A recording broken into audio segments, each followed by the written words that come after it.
Hello guys, welcome back to our channel. Hindu महिलाओं में कलाइयों में चूड़ियां पहनना, पैरों में पायल पहनना, माथे पर बिंदी लगाना, नाक में कील, गले में मंगलसूत्र आदि पहनने कई लोगों का फैशन से ज़्यादा कुछ नहीं लगता। यहाँ तक कि इन्हें अपने बुजुर्गों के कहने पर धारण करने वाली महिलाएं भी इन्हें बोझ या फैशन समझकर पहन लेती हैं। लेकिन सिंदूर, मंगलसूत्र, चूड़ियाँ, लौंग और पायल, इन सबसे जुड़ा विज्ञान कम ही लोग जानते हैं। इस वीडियो में आगे बढ़ने से पहले अगर आपने हमारे चैनल को सब्सक्राइब नहीं किया है तो चैनल को सब्सक्राइब कर लीजिए और वीडियो पसंद आए तो लाइक कर दीजिए। तो चलिए जानते हैं। पहला, सिंदूर लगाने के पीछे क्या विज्ञान है। सदियों से विवाहित हिंदू महिलाएं मांग में सिंदूर लगाती रही हैं। सिर के बालों के 2 हिस्से में सिंदूर लगाया जाता है। इस बिंदु को महत्वपूर्ण माना जाता है। इस जगह सिंदूर लगाने से दिमाग हमेशा सतर्क और सक्रिय रहता है। दरअसल सिंदूर में मरकरी होती है, जो अकेली ऐसी धातु है जो लिक्विड रूप में पाई जाती है। यही वजह है कि सिंदूर लगाने से शीतलता मिलती है और दिमाग तनाव मुक्त रहता है। सिंदूर शादी के बाद लगाया जाता है क्योंकि माना जाता है शादी के बाद ही महिला की जिम्मेदारी बढ़ जाती है और दिमाग को शांत और व्यवस्थित रखना जरूरी हो जाता है। दूसरा, कांच की चूड़ियाँ। शादीशुदा महिलाओं को कांच की चूड़ियाँ पहनना शुभ माना जाता है।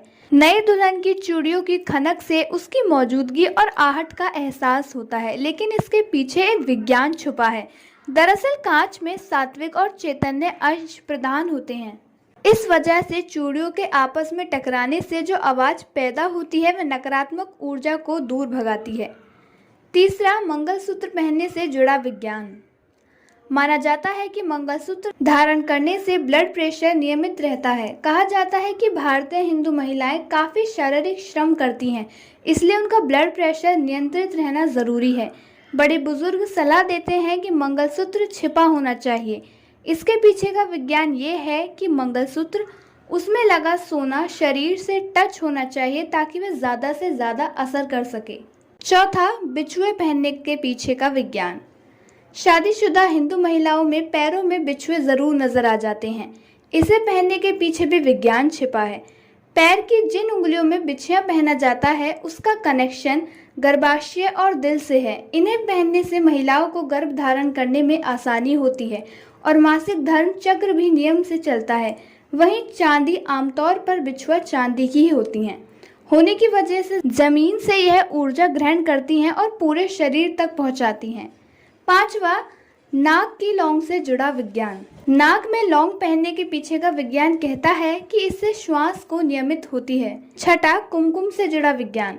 कुमकुम बाहों के बीच में लगाया जाता है। ये बिंदु अजना चक्र कहलाता है। सोचिए, जब भी आपको गुस्सा आता है तो तनाव की लकीरें डोहों के बीच सिमटी हुई नजर आती हैं।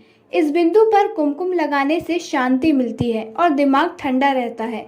ये बिंदु भगवान शिव से जुड़ा होता है। कुमकुम, तिलक, विभूति, भस्म सब माथे पर ही लगाए जाते हैं। इनसे दिमाग को शांति मिलती है। सातवां, कान में बालियां, झुमके पहनने का विज्ञान। कानों में झुमके, बालियां आदि पहनना फैशन ही नहीं, इसका शरीर पर एक्यूपंक्चर प्रभाव भी पड़ता है। कान में छेद कराकर उसमें कोई धातु धारण करना मासिक धर्म को नियमित करने में सहायक होता है। शरीर को ऊर्जावान बनाने के लिए सोने के इयररिंग और ज्यादा ऊर्जा को कम करने के लिए चांदी के इयररिंग्स पहनने की सलाह दी जाती है। इसी तरह अलग अलग तरह की स्वास्थ्य समस्याओं के लिए अलग अलग धातु के इयररिंग्स पहनने की सलाह दी जाती रही है। आठवां, पैरों में पायल पहनने से जुड़ा विज्ञान। चांदी की पायल पहनने से पीठ, एड़ी, घुटनों के दर्द और हिस्टेरिया रोगों से राहत मिलती है। साथ ही चांदी की पायल हमेशा पैरों से रगड़ती रहती है, जो स्त्रियों की हड्डियों के लिए काफ़ी फायदेमंद है। इससे उनके पैरों की हड्डी को मजबूती मिलती है। अगर आपको हमारी कहानी अच्छी लगी तो इस वीडियो को लाइक करें और चैनल को सब्सक्राइब करें।